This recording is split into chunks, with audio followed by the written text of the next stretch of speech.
I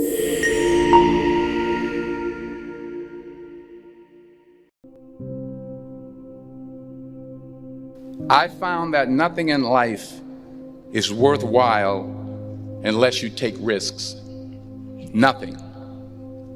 Nelson Mandela said, "There is no passion to be found playing small and settling for a life that's less than the one you're capable of living."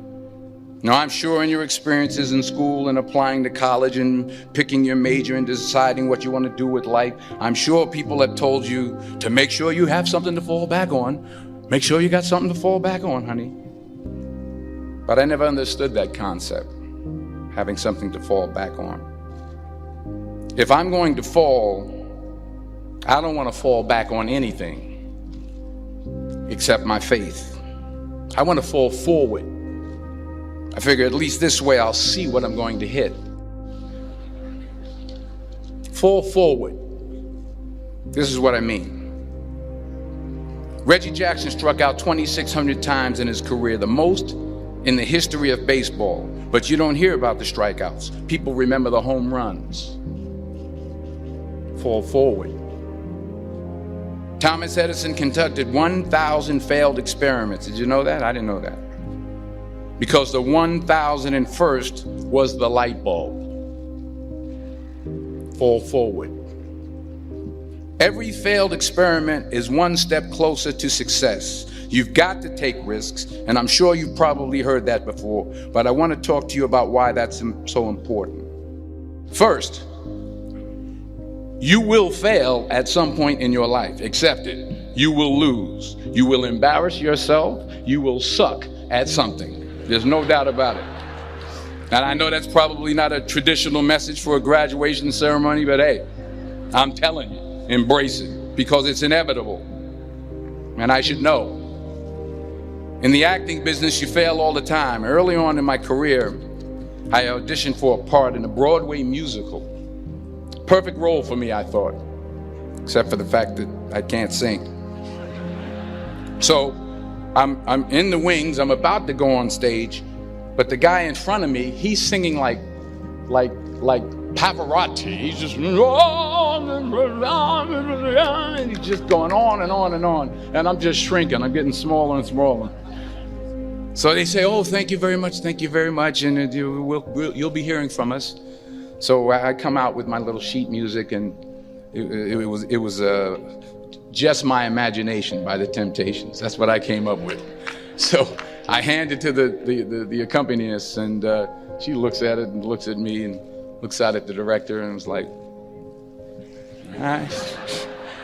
So I start, I'm going to sing. I'm like, "It's just my imagination once again, and then coming away with me." And I'm not saying anything, so I'm thinking I'm getting better. So I just start getting into it.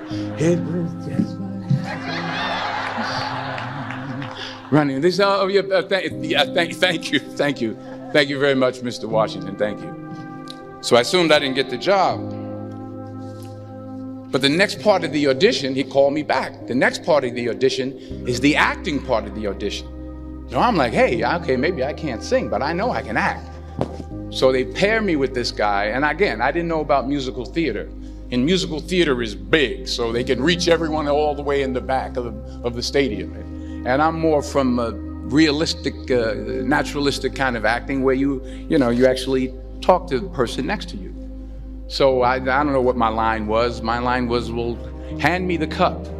And his line was, "Well, I will hand you the cup, my dear. The cup will be there to be handed to you." I said, "Oh, okay."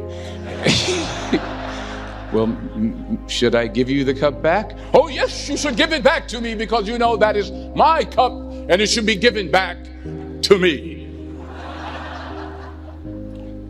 I didn't get the job. But here's the thing. I didn't quit. I didn't fall back. I walked out of there to prepare for the next audition, and the next audition, and the next audition. I prayed. and I prayed. But I continued to fail and fail and fail. But it didn't matter, because you know what? There's an old saying, you hang around the barbershop long enough, sooner or later you're going to get a haircut. So you will catch a break, and I did catch a break.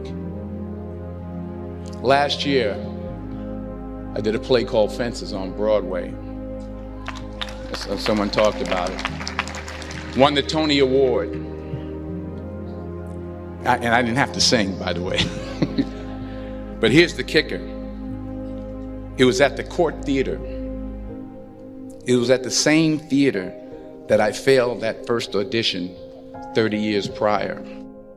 The point is, every graduate here today has the training and the talent to succeed. But do you have the guts to fail? Here's my second point about failure. If you don't fail, you're not even trying. I'll say it again. If you don't fail, you're not even trying. My wife told me this great expression. To get something you never had, you have to do something you never did. Les Brown's a motivational speaker. He made an analogy about this. He says, imagine you're on your deathbed, and standing around your deathbed are the ghosts representing your unfulfilled potential. The ghost of the ideas you never acted on. The ghost of the talents you didn't use. And they're standing around your bed, angry, disappointed, and upset. They say, we came to you because you could have brought us to life, they say. And now we have to go to the grave together. So I ask you today, how many ghosts are going to be around your bed when your time comes? You've invested a lot in your education, and people have invested in you. And let me tell you, the world needs your talents, man, does it ever. I just got back from Africa like 2 days ago, so if I'm rambling on, it's because I'm jet lagged. I just got back from South Africa. It's a beautiful country, but there are places there with terrible poverty that need help. And Africa is just the tip of the iceberg. The Middle East needs your help. Japan needs your help. Alabama needs your help. Tennessee needs your help. Louisiana needs your help. Philadelphia needs your help. The world needs a lot, and we need it from you. We really do. We need it from you young people. I mean, I'm not speaking for the rest of us up here, but I know I'm getting a little grayer. We need it from you, the young people, because remember this. So you got to get out there. You got to give it everything you got, whether it's your time, your talent, your prayers, or your treasures. Because remember this, you will never see a U-Haul behind a hearse. You can't take it with you. The Egyptians tried it, and all they got was robbed. So the question is, what are you going to do with what you have? I'm not talking about how much you have. Some of you are business majors. Some of you are theologians, nurses, sociologists. Some of you have money. Some of you have patience. Some of you have kindness. Some of you have love. Some of you have the gift of long suffering. Whatever it is, whatever your gift is, what are you going to do with what you have? All right, now here's my last point about failure. Sometimes it's the best way to figure out where you're going. Your life will never be a straight path. I began at Fordham University as a pre-med student. I took a course called cardiac morphogenesis. I still can't say it. Cardiac morphogenesis. I couldn't read it. I couldn't say it. I sure couldn't pass it. So then I decided to go into pre-law, then journalism. And with no academic focus, my grades took off in their own direction. Yeah, down. I was a 1.8 GPA one semester, and the university very politely suggested that it might be better to take some time off. I was 20 years old. I was at my lowest point. And then one day, and I remember the exact day, March 27th, 1975, I was helping my mother in her beauty shop. My mother owned a beauty shop up in Mount Vernon. And there was this older woman who was considered one of the elders in the town. And I didn't know her personally, but I was looking in the mirror. And every time I looked at the mirror, I could see her behind me. And she was staring at me. She just kept looking at me. Every time I looked at her, she kept giving me these strange looks. So she finally took the dryer off her head and she said something I'll never forget. First of all, she said, somebody give me a piece of paper. Give me a piece of paper. She said, young boy, I have a prophecy, a spiritual prophecy. She said, you are going to travel the world and speak to millions of people. Now, mind you, I'm 20 years old. I'm flunked out of school. In fact, like a wise ass, I'm thinking to myself, maybe she's got something in that crystal ball about me getting back into school next fall. But maybe she was on to something, because later that summer, while working as a counselor at a YMCA camp in Connecticut, we put on a talent show for the campers. And after the show, another counselor came up to me and asked, have you ever thought about acting? You're good at that. So when I got back to Fordham that fall, I got in and I changed my major once again for the last time.